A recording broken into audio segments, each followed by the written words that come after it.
वर्षा, तेरा फोन बज रहा है। जी माँ आई।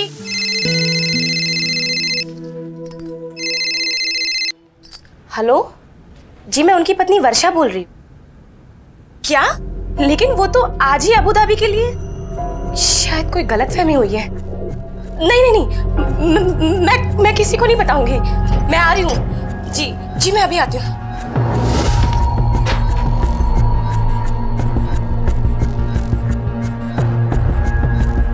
आई, मैं अभी आती हूँ।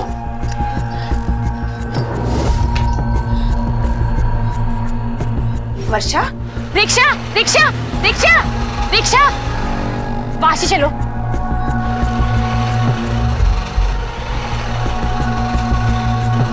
जल्दी चलो ना नाना।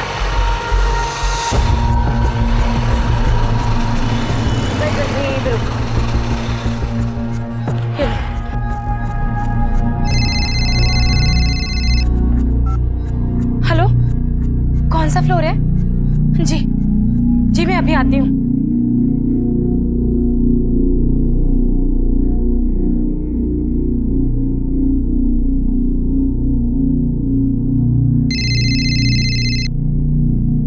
हेलो, मैं 3rd फ्लोर पर आ गई हूँ।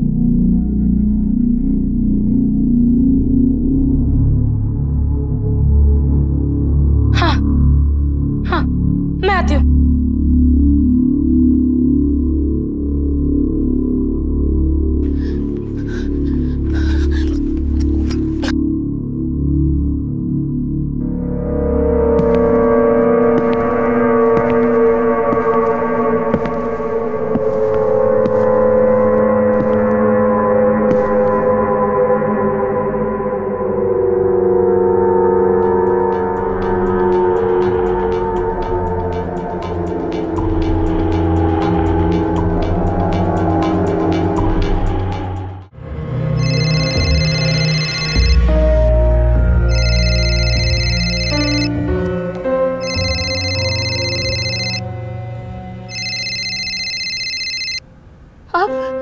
आप कहाँ है?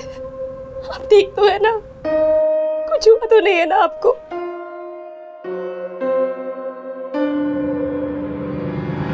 क्या? Abu Dhabi? लेकिन आप तो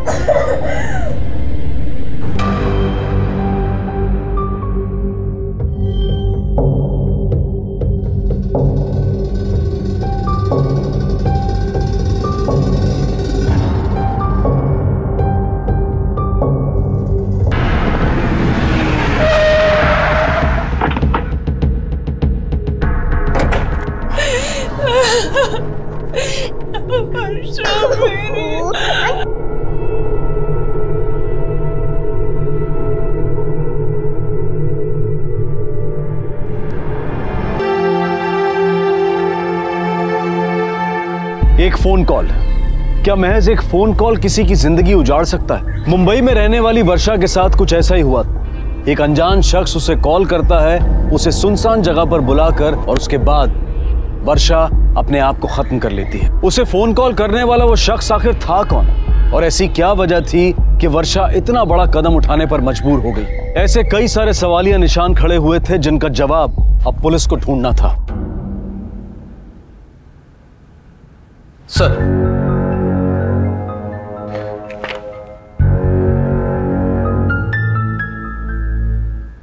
सर ये वर्षा वानखेड़े के पोस्टमार्टम रिपोर्ट्स हैं। नहीं सर, रिपोर्ट्स के मुताबिक तो ऐसा कोई जोर जबरदस्ती का मामला नहीं बनता, क्योंकि शरीर पे ना ही कोई खरोंच के निशान है और ना ही कोई जख्म। लेकिन सर मुंह पर चॉकलेट के कुछ अंश पाए गए हैं। शायद एक्स्ट्रा मैरिटल अफेयर का केस है। हो सकता है सर। उसके घर वालों से कुछ पता चला? कुछ खास नहीं सर, लेकिन उसका पति संजय उसी दिन अबू धाबी के लिए निकला। वर्षा उसे छोड़ने गई थी एयरपोर्ट तक, और वो घर आकर खाना बना रही थी और उसे एक फोन आया और जल्दी जल्दी बिना किसी को बताए निकल गई। फोन रिकॉर्ड्स है उसके?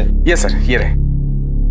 इस पर्टिकुलर एक नंबर से 2-3 बार फोन है, और इसी नंबर पर वर्षा ने भी कॉल बैक किए थे। किसका नंबर है? सर ये कोई राम श्रीवास्तव नाम का आदमी है। सामान केड़े? मैं किसी वर्षा वानखेड़े को नहीं जानता साहब। ये नंबर आपका ही है? देखिए। हाँ, नंबर तो मेरा ही है, लेकिन साहब मेरा फोन तो चोरी हुआ है। कब? कल। और साहब मैंने पुलिस में कंप्लेंट भी कराई थी। एक मिनट साहब, ये देखिए पुलिस कंप्लेंट की कॉपी। कहाँ से चोरी हुआ आपका मोबाइल? इसी दुकान से साहब। आपका फोन चोरी हुआ और आपने उसे ब्लॉक नहीं करवाया? पहले मुझे लगा कि गलती से कोई ले गया है, आकर वापस दे देगा, लेकिन साहब जब रात तक खबर नहीं मिली तो मैंने मेरा नंबर ब्लॉक करा दिया। सीसीटीवी कैमरा है आपके यहाँ? नहीं साहब। सर, राम श्रीवास्तव ने आज ही सुबह मोबाइल चोरी की रिपोर्ट दर्ज कराई थी। हमने उसके आसपास के दुकानदारों से भी बात की तो उन्होंने बताया कि पूरा दिन अपनी दुकान में ही था। उसके पति के साथ बात हुई? हाँ सर, वो आज ही मुंबई वापस आया है। हमने अबू धाबी में क्रॉस चेक किया, वहां पर एक इलेक्ट्रिशियन का काम करता है। वारदात के दिन वहीं पर था सर। हो सकता है ये काम वो किसी और के हाथ से भी करवा सकता है। सर, अब तक जो इन्फॉर्मेशन मिली है उसमें ऐसी कोई बात नहीं है। वर्षा बहुत ही सिंपल लड़की थी और अपनी शादी से बहुत ही खुश थी। अक्सर जो ऊपर दिखता है जरूरी नहीं वही सच हो। कुछ ना कुछ तो ऐसी बात है जो हमें दिखाई नहीं दे रही, वरना मालाड में रहने वाली वर्षा किसी अनजान से मिलने वाशी के मॉल क्यों जाएगी? सर, और एक बात, वर्षा की सास ने बताया कि घर में लगभग 15,000 रुपए रखे थे, वो गायब है। उसका किसी पे शक? नहीं सर। वर्षा को एक कॉल आता है, वो अलमारी से 15,000 रुपए लेके घर से भागी भागी निकल जाती है, वाशी के मॉल पहुंचती है। शायद उसे कोई ब्लैकमेल कर रहा था। लेकिन सर, वर्षा जैसी आम औरत को कौन और किस लिए ब्लैकमेल करेगा, वो भी महज 15,000 रुपयों के लिए? 15,000 रुपए। हर केस में कहीं ना कहीं 3 में से एक डब्ल्यू जरूर होता है, वेल्थ, वुमन एंड वाइन। मुझे इस केस में वुमन वाला डब्ल्यू लग रहा है।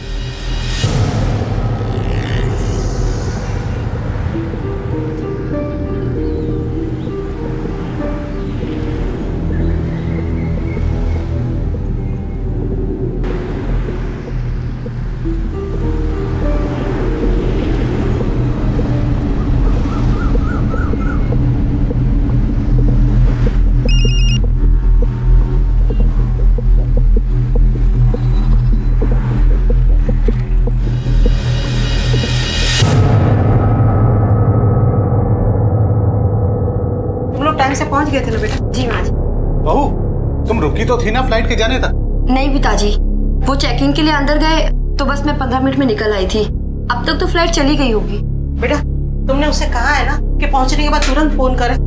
माँ जी, आपने खुद भी तो कितनी बार कहा था, मैंने कह दिया था उनसे। बहू। जी माँ जी। तुम्हारा फोन बज रहा है। हेलो? क्या? लेकिन वो तो दुबई। Hello hello.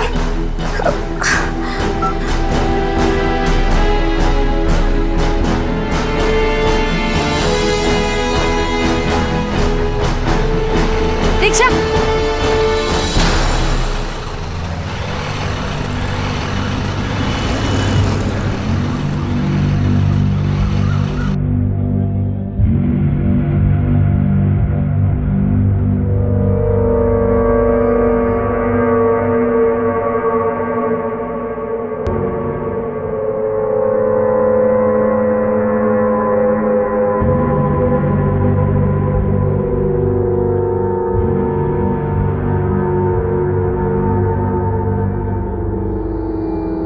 बाकी सब तो ठीक है।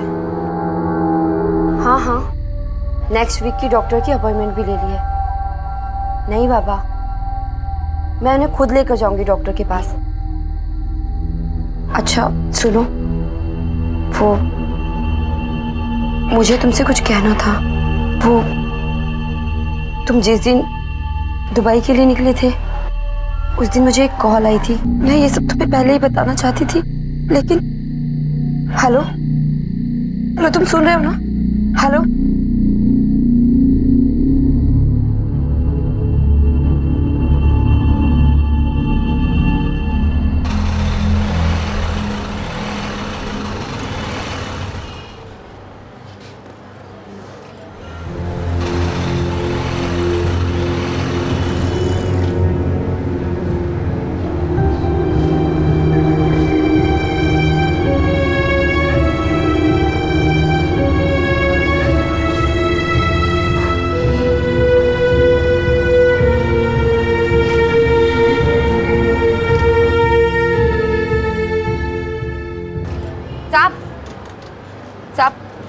मेरी मदद कीजिए। जी बोलिए। साहब मुझे एक कंप्लेन लिखानी। माइक की कंप्लेंट लिखवा लो। साहब मुझे हुआ है।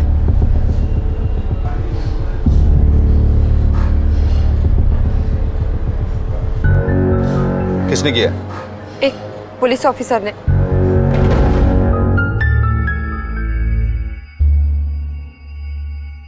आपका नाम?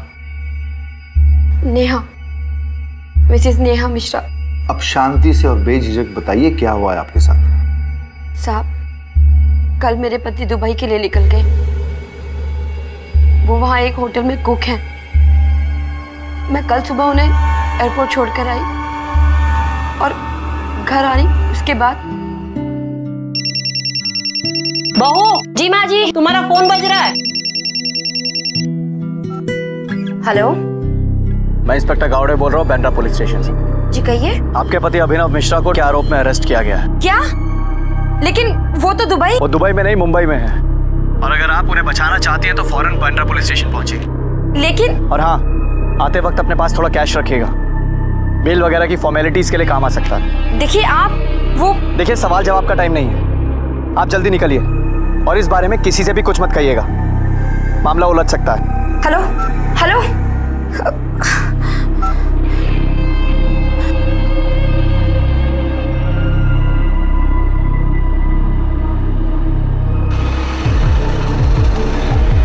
रिक्शा भैया, बांद्रा जल्दी चलिए।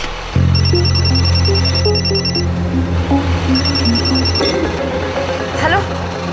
हाँ हाँ मैं आ रही हूँ सर। किसी को कुछ बताया तो नहीं ना आपने? नहीं सर, मैंने किसी को कुछ नहीं बताया। आप बस मेरे पति को इस केस से निकाल दीजिए। वो इस तरह के इंसान नहीं है। जरूर कुछ गलतफहमी हुई है सर। हाँ देखते हैं, आप जल्दी पहुँच। जी सर, मैं बस 20-25 मिनट में पहुँचती हूँ। जी सर, ओके। भैया प्लीज जल्दी चलाइए ना।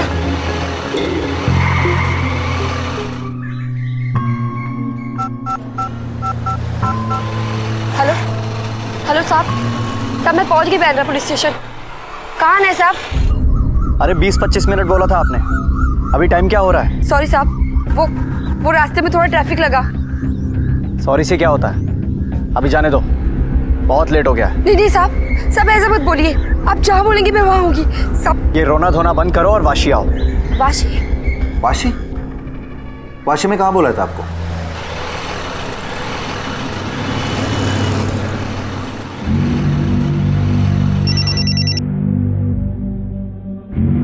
हेलो।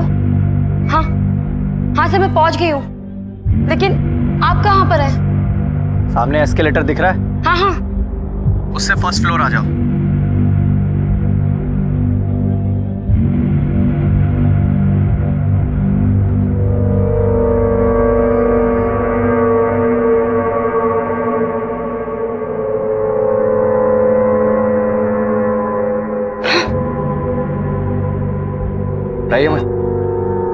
मैंने आपको फोन किया था साहब। ये 25,000 अभी बस इतने ही थे मेरे पास।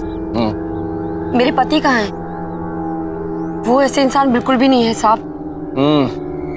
लगा ही था मेरे को भी। मैं उसको पहली बार देखा तो मुझे भी वो बंदा सीधा ही लगा था। मैडम ये आपका मोबाइल दो जरा। मोबाइल क्यों? मैं सब जो कुछ भी कर रहा हूँ ना अनऑफिशियली कर रहा हूँ, वो भी इंसानियत के नाते आपकी मदद करने के लिए। शरीफ लोग हैं ना आप लोग। कहीं ये सब में आपने मेरा वीडियो निकाल लिया, फोटो क्लिक कर लिया तो?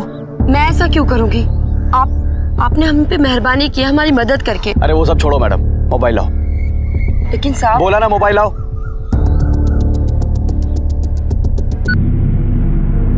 पैसे लाओ। साहब ये तो बताइए उन्हें कहाँ लेकर गए हैं? वो छूट तो जाएंगे ना इस सब मामले से? कम से कम एक बार मेरी बात तो करा दीजिए उनसे। जरूर उनके खिलाफ किसी ने साजिश की है। पता नहीं वो कैसे फंस गए इस सब मामले में। वो ये सब एकदम सीधे टाइप के इंसान है साहब, बिल्कुल शरीफ। साहब जरूर कोई गलतफहमी हुई है साहब। देखो मैडम, आपके पति को अरेस्ट तो किया गया है ना, और वो भी रेड हैंडेड। आप चाहे ना मैडम तो अपने पति को अभी बचा सकती। कैसे? बस मुझे खुश करना है। फिर आगे क्या हुआ? साहब मैंने साफ इनकार कर दिया, लेकिन मैं बहुत डर गई थी साहब। अपने लिए नहीं, अपने पति के लिए। मॉल का सिक्योरिटी वाला था ना वो? हाँ, पर उस इंस्पेक्टर ने उसे कुछ कहा और वो वहां से चला गया।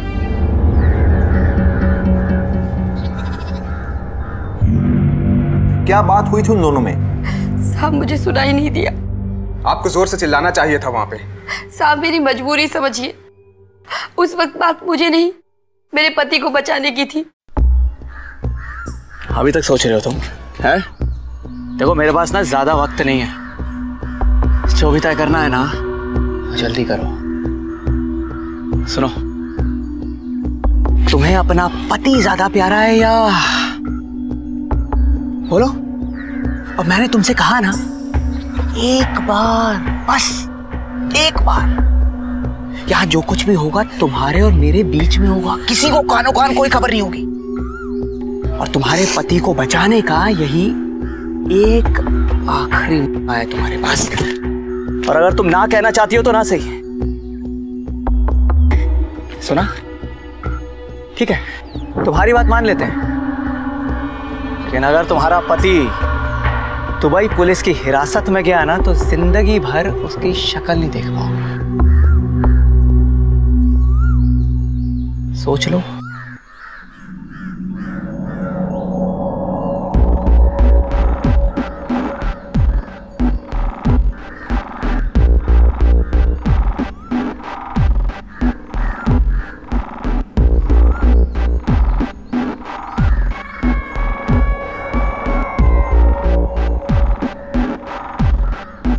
मिसेस नेहा, संभालिए अपने आप को। ये लीजिए। फिर क्या हुआ? क्या बताऊं साहब, उस कमीने ने मुझे और फिर कुछ देर बाद। मेरे कहने का मतलब है कि जिसकी पत्नी अपने पति की रिहाई के लिए इतनी बड़ी कुर्बानी दे दे तो वो पति किस्मत वाला हुआ ना।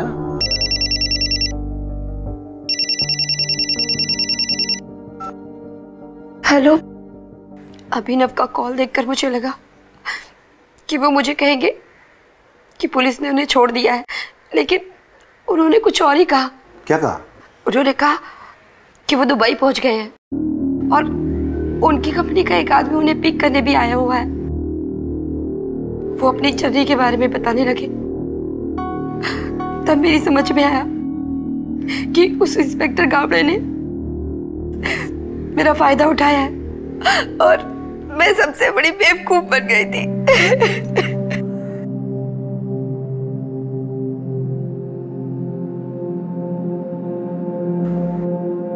इन्हें पता ले जाइए चेकिंग के लिए।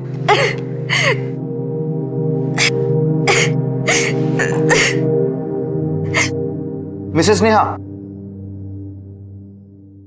वो जो पुलिस वाला था उसके कितने स्टार्स? मतलब? ये PSI नाइक है, इनके कंधे पे 2 स्टार हैं और मेरे कंधे पे 3। वो पुलिस वाले के कंधे पे कितने स्टार्स हैं?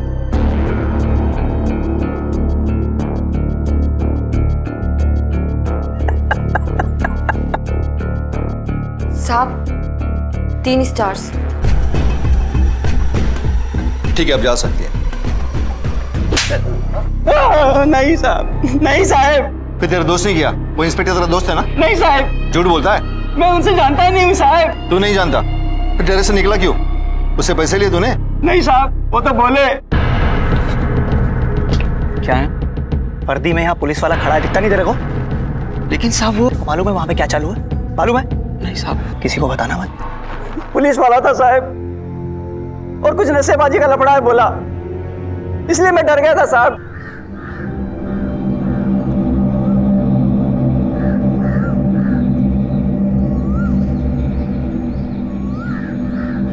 सर, वर्षा के मोबाइल का भी लास्ट लोकेशन यही मॉल था और वारदात दिन उसका हस्बैंड फॉरेन गया था, वो भी गल्फ कंट्री में सर। एग्जैक्टली। चांसेस है कि दोनों ऑफेंस एक ही आदमी ने की। Right sir.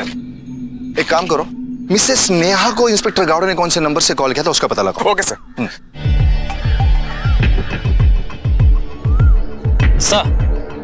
सर फिंगरप्रिंट्स के बहुत सारे सैंपल मिले हैं सर, लेकिन सर आइडेंटिफाई करना थोड़ा मुश्किल है। इसे तुरंत लैब भिजवा दो। Okay, thank you sir. सुनो ने, इधर आ। सुनो ने, तुम मॉल में ही रहना। अगर किसी पर भी जरा भी शक हो तो सीधा उठवाना। Yes sir. हो सकता है कि वो वर्दी में आए। अलर्ट रहना। नाइक, वाशी पुलिस से बात कर, इस एरिया की पेट्रोलिंग बढ़ाने को बोल। अगर वर्षा के केस का यही मुजरिम है तो हो सकता है इस जगह पे और भी हादसे हो। ओके। शुरुआती जांच के बाद पुलिस को लगभग यकीन हो चुका था कि वर्षा वानखेड़े और नेहा मिश्रा के केस में मुजरिम एक ही शख्स है। लोग क्या कहेंगे, समाज क्या कहेगा, क्या मेरा परिवार मुझे स्वीकार करेगा, ये सारे सवाल उनके सामने खड़े हो जाते हैं। और यही वजह है कि औरतें आगे आकर अपने ऊपर हुए अन्याय के बारे में आवाज नहीं उठाती हैं और वो गुनहगार सीना तान कर समाज में घूमता रहता है अपने अगले शिकार की तलाश में।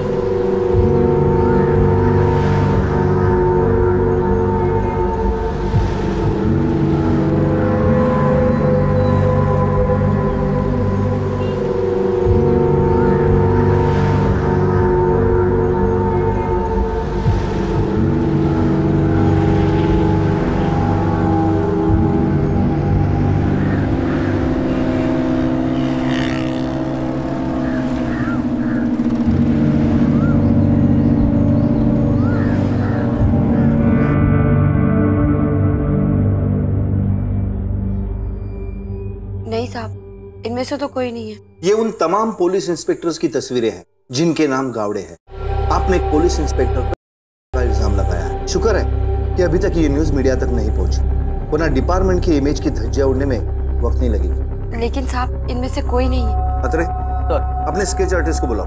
सर। मैडम, अब भूलिया बताइए, हमारा आर्टिस्ट उस इंस्पेक्टर गावड़े की स्केच बना देगा। जी सर। नहीं, ये नेहा का जो आखिरी कॉल आया था उसका कुछ पता चला? सर, कोई लड़की है, हमारी कांस्टेबल उसे लेके आती होगी।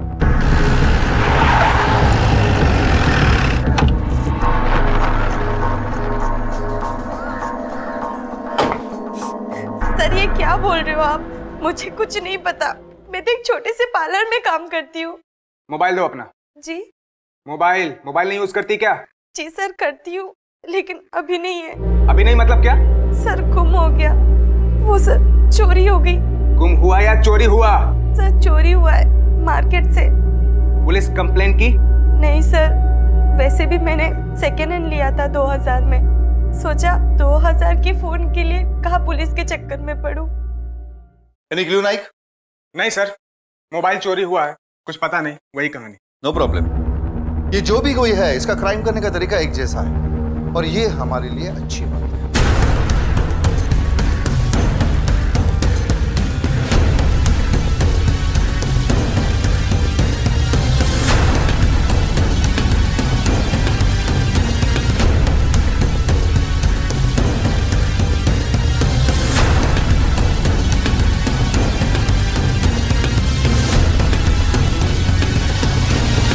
हो गया स्केच? जी सर।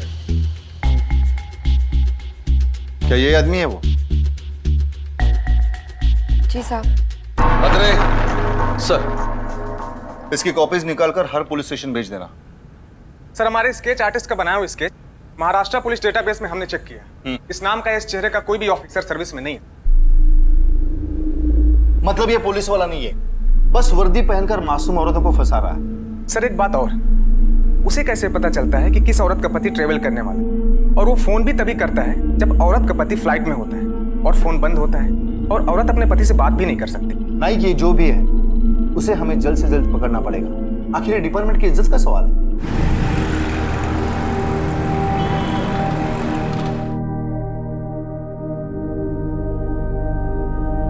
ये मेरा सामान माँ जी। अभिनव ने हमें सब कुछ बता दिया। जरा से भी शर्म नहीं आई ना तुम्हें ये सब करते हुए? लेकिन माँ जी। चुप, एकदम चुप। एक तो मिट्टी चाट कर आई है, ऊपर से पुलिस में जाकर घर की इज्जत बाहर उछल कर आई है। देख नेहा, आज से तेरा हमसे या हमारे परिवार से कोई वास्ता नहीं रहा। अभिनव तुझे डिवोर्स पेपर पहुंचा देगा। चल निकल। माँ जी, मेरी बात सुनिए। माँ जी, मेरी बात सुनिए। मेरी कोई गलती नहीं है माँ जी। माँ जी, मैं कहाँ जाऊंगी माँ जी? कहाँ जाऊंगी माँ जी? माँ जी, मुझे मत निकालिए। माँ जी मेरी बात सुनिए, माँ जी, माँ जी मेरी बात तो सुनिए, माँ जी सुनिए, माँ जी, माँ जी, माँ जी दरवाजा खोलिए, माँ जी, माँ जी दरवाजा खोलिए। साहब, मैंने सच बोलकर बहुत बड़ी गलती कर दी है। मुझे यहाँ आना ही नहीं चाहिए था आप लोगों के पास। ऐसा मत कहिए नेहा जी, आपने बहुत हिम्मत का काम किया। अगर आज आप आवाज नहीं उठाती तो हमें खबर कैसे मिलती, कैसे ढूंढ पाते उस मुजरिम को? आपको अंदाजा नहीं है कि आप कितनी जिंदगियां बचाने वाली हो। लेकिन साहब मेरी जिंदगी, उसका क्या? और उन्हें अंदर भेजो। देखिए नेहा, सुबह जब आपके साथ कॉल पे बात हुई थी तभी मुझे अंदाजा हो गया, इसीलिए मैंने आशा जी को यहाँ बुला के रखा है। आइए आशा जी। आशा जी ये नेहा है। नेहा जी इनकी एक संस्था है जो आप जैसे औरतों को सपोर्ट करती है। हौसला रखिए नेहा जी, हम सब लोग आपके साथ हैं और मैं आपसे ये वादा करता हूं कि मैं आपके पति के साथ बात करूंगा और उनकी सोच बदलने की पूरी कोशिश करूंगा। पर नेहा अपने सच बोलने की कीमत चुका रही थी। उसका पति एक बहुत ही कमजोर इंसान था जो सच्चाई का सामना करने से डर रहा था। पुलिस ने नेहा को एक वुमेन्स हॉस्टल में भर्ती होने में मदद की, लेकिन नेहा और वर्षा का गुनहगार अब भी खुलेआम घूम रहा था। रिक्शा, रिक्शा, अरे भैया, भैया वाशी चलोगे क्या? जल्दी चलो।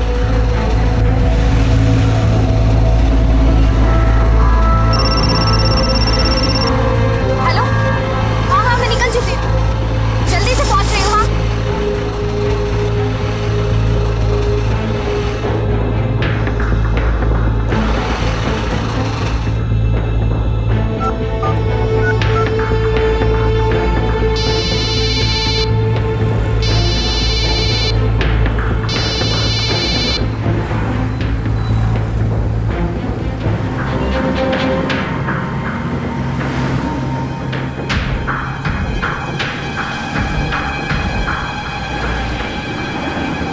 मुझे आपके साहब से मिलना है। कौन साहब? इंस्पेक्टर गावड़े।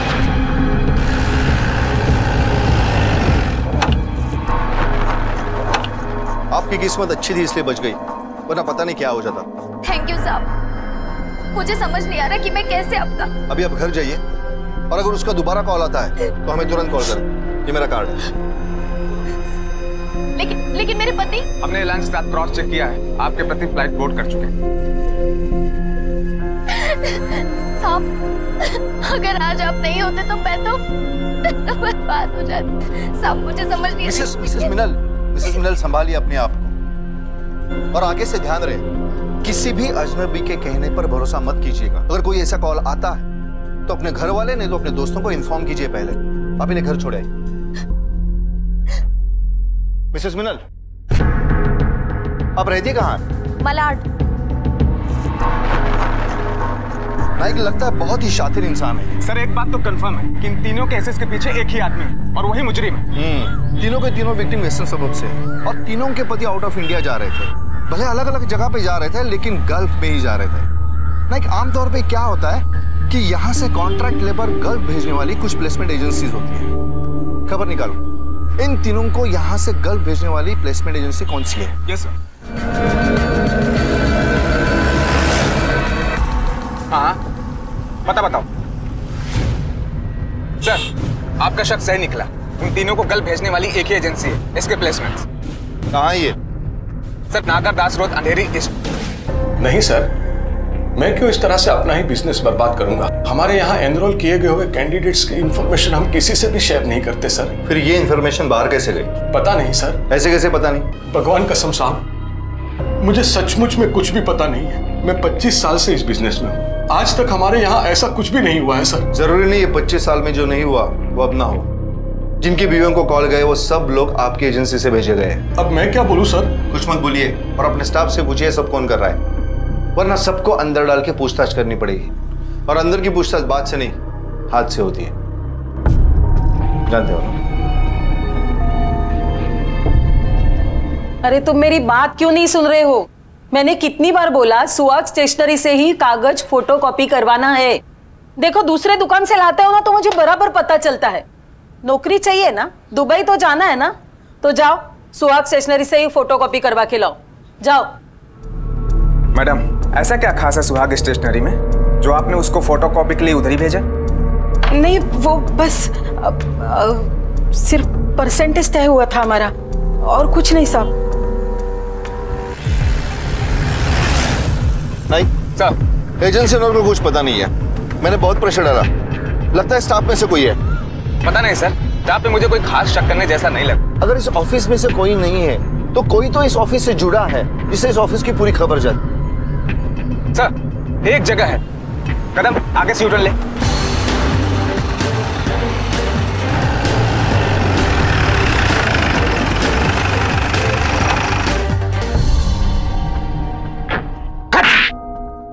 जल्दी बोल। बताता हूँ साहब, बताता हूँ, मारिए मत साहब। बता। साहब मैं वो इसकी एक्स्ट्रा कॉपी करके एक आदमी को भेजता हूँ। नाम क्या उसका? सदाशिव। ये आदमी है? हाँ साहब, यही है वो। रिसेंटली कब कॉपी दिया था उसको? अभी 3 दिन पहले दिया साहब, बल्कि 5 लोगों का कॉपी भी दिया साहब मैंने। नंबर बोल उसका। नंबर है साहब। अतरे पता करो ये नंबर कौन से एड्रेस पर रजिस्टर है। सर,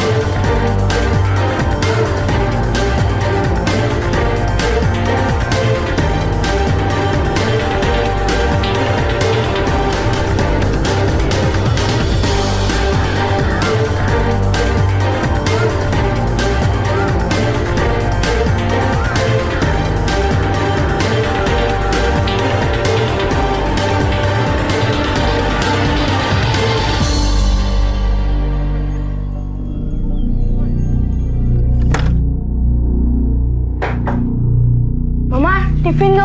लाई 2 मिनट। चिंटू स्कूल जा रहा है? हाँ। ये पैसे रख, जो खाना है स्कूल में वो खा। आप भी ना, आपके लाड़ में ये बिगड़ते ही जा रहा है। जा बेटा, कल लाड मैं नहीं करूंगा तो और कौन करेगा। चल तू जा रहे।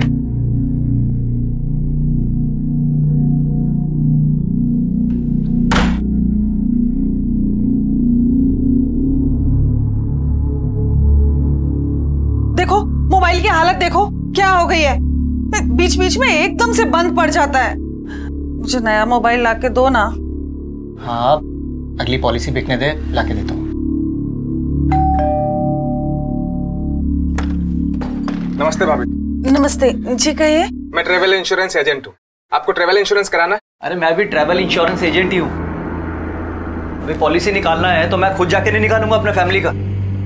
अरे आप कहाँ जा रहे हैं इंश्योरेंस निकलवा के? कहीं नहीं रहा हूँ, सिर्फ इसे बता रहा हूँ।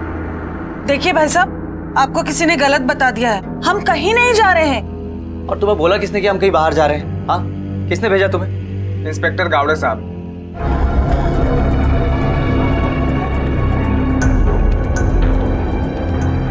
गावड़े साहब को तो जानते होगे आप।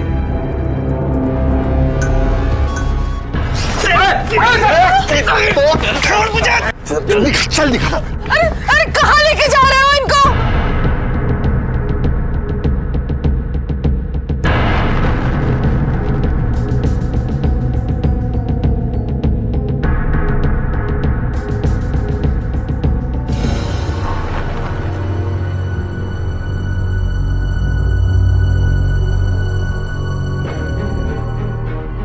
पहचानो इसे।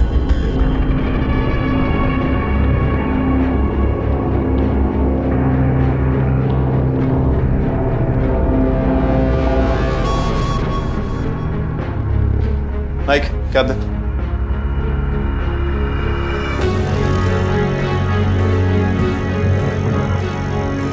पहचानो इसे।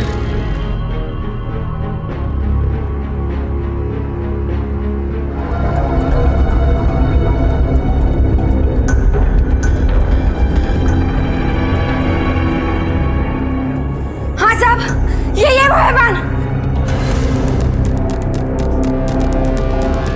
इसने मेरी जिंदगी बर्बाद कर दी। इस कमीने को छोड़ूंगी नहीं मैं आज। जिस हमारे की वजह से पता नहीं कितनी लड़कियों की जिंदगी बर्बाद हो चुकी है। बोल, ये सब क्यों किया तुमने? बोलता क्यों नहीं? मेरी बीवी को 1000 बार बोला कि थोड़ा अच्छे से रहने का, सुंदर दिखने का, लेकिन नहीं, सुनती कि नहीं थी। जब मैं किसी की खूबसूरत बीवी को देखता, छोटा था मुझे इधर, उसे पाना चाहता था मैं। क्या गलत किया है? कुछ गलत नहीं किया, कुछ गलत नहीं किया।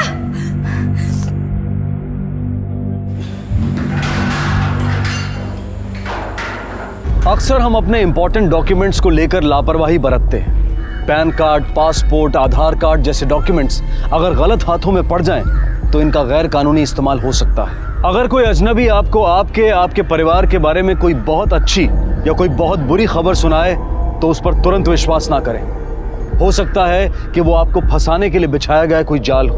बल्कि ऐसे वक्त में तुरंत अपने परिवार के जान पहचान के लोगों से सलाह लें या फिर पुलिस को खबर करें। पिछले कुछ सालों में हम औरतों पर होने वाले अत्याचार लेकिन सोशल नेटवर्किंग की साइट की वॉल पर सिर्फ अपनी ओपिनियन लिख देते हैं, कुछ दोस्तों से लाइक करते हैं और फिर अगले कुछ पलों में वो चर्चा वहीं खत्म हो जाती है। बड़े दुर्भाग्य की बात है कि आज भी हमारे देश में ये एक ऐसा गुनाह है जिसमें गुनहगार से ज्यादा पीड़ित भुगतता है। आज जरूरत है सोशल नेटवर्किंग की वर्चुअल दुनिया से बाहर निकलकर असली जिंदगी में सही मायने में सजग होने की, ऐसे हादसों का शिकार हुई महिलाओं की तरफ देखने का, समाज का नजरिया बदलने की। आज जरूरत है हमारी सोच बदलने की, क्योंकि सोच बदलेगी तभी ये समाज बदलेगा। आपसे फिर मुलाकात होगी अगले एपिसोड में एक और चौंका देने वाले केस के साथ। तब तक अपना और अपने परिवार का ख्याल रखें और देखते रहें क्राइम पेट्रोल डायल 100। सबक एक को, सीख हम सबको। जय।